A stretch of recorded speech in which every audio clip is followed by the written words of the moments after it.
Consider how many people there are in the world. The world population clock currently is at 7.4 billion, and then think about their clothes and how many articles of clothing does each person have. Some have more, some have less, but even if each person averaged just about 5 items, that would be 37 billion articles of clothing in each person's closet. In 2015, Holly McQueen, senior lecturer of the School of Design, estimated that the fashion industry would produce 400 billion meters of fabric in that year. The amount of fabric would cover the whole state of California. 15% is generally wasted during the production phase before the garments are even finished, shipped, and sold. The number of garments created each year in the same year as each person in the world, which is 7.4 billion, having 20 items every year, and it keeps on growing. Fashion by its nature encourages high turnover in the pursuit of being trendy.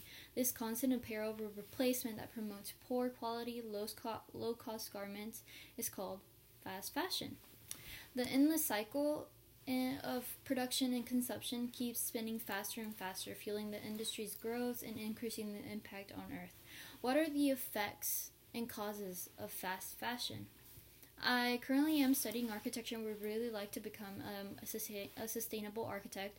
I'm also working with the Sustainable Jewelry Company, creating and designing sustainable jewelry out of clay. And I have also done plenty of research on this topic, so I consider myself qualified to speak on this topic. Though I may not be involved in creating a more sustainable fast fashion, but the concern I have for the fast fashion industry and the future of the environment are evidence that I am credible to speak on this topic. So first, I will discuss the most impactful events that the fast fashion industry has caused. Second, I will discuss on how fast fashion has affected the environment. And my last and final point is how fast fashion industries are changing to a more sustainable fast fashion. So moving forward, I will now discuss my first main point. The most impactful events in the fast fashion industry worldwide started off in 2012 and 2013.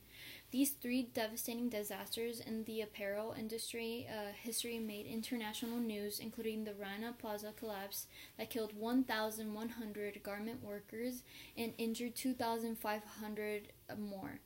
Around the world, people were horrified to learn about this unsafe working conditions and the abject misery of garment workers.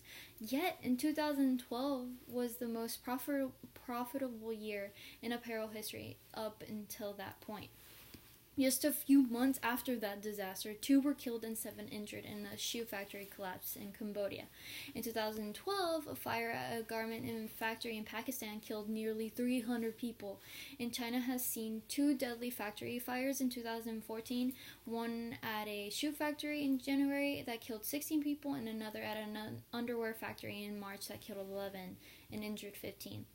So fast fashion companies on how they treat their workers is a story. So workers in Bangladesh are still the lowest paid garment workers in the world, with a monthly minimum of $8, $68 monthly, $68, while the minimum wage in China ranges from $100 to $231 a month. Wages for garment workers in the U.S. about $9 per hour, with, think about it, 40 hours a week. That'll be like $1,440 a month. And that brings me to my second point.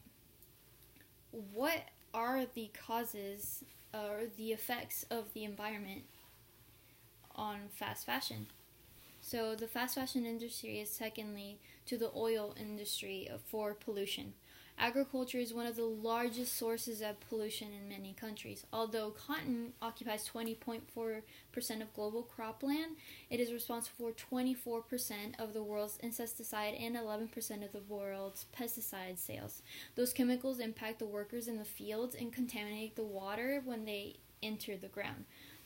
Each garment also takes huge amounts of water and energy to make. The NRDC estimates that each ton of cotton fabric used for jeans and t-shirts consumes 200 tons of water during the production process before it is even shipped around to retail destinations. And fast fashion industries are slowly slowly but surely changing to a more sustainable fashion. So this is my third point. Some brands in the industry are trying to move toward a more sustainable process, and there are many steps along the way where things can get better. With that in mind, Switch On clothing companies are no longer just setting up a few racks of eco clothing in the corner of the store, but considering how to make their entire range more sustainable, which is amazing. The government-backed Sustainable Clothing Action Plan, whose signatories include the Next, M&S, Ted Baker, Primark, and SOS, have committed to 9 major retailers to reducing waste being sent to landfill, water use, and carbon footprint by 15% by 2020. So fashion industries are becoming more sustainable, but slowly but surely. I would like to conclude with how there can be a change in fast fashion industry and how sustainability can happen in the fast fashion industry. It's just a matter of fast fashion industries and consumers recognizing the causes of fast fashion.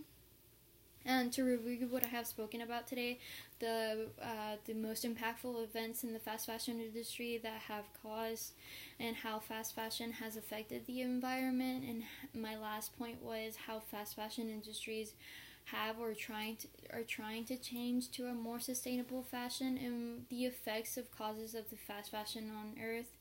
What are they? And now we know what it is. It's an endless cycle of production and consumption that if it's growing super fast and slowly and surely consuming our environment. So I would love to leave y'all with this quote. There are many ways to look at the fast fashion industry, but one way I would like to end it with this is we are saying it is time that the cost should reflect the true cost of a minimum wage and decent working conditions and growing stuff without pesticides. It needs to be sustainable from top to bottom.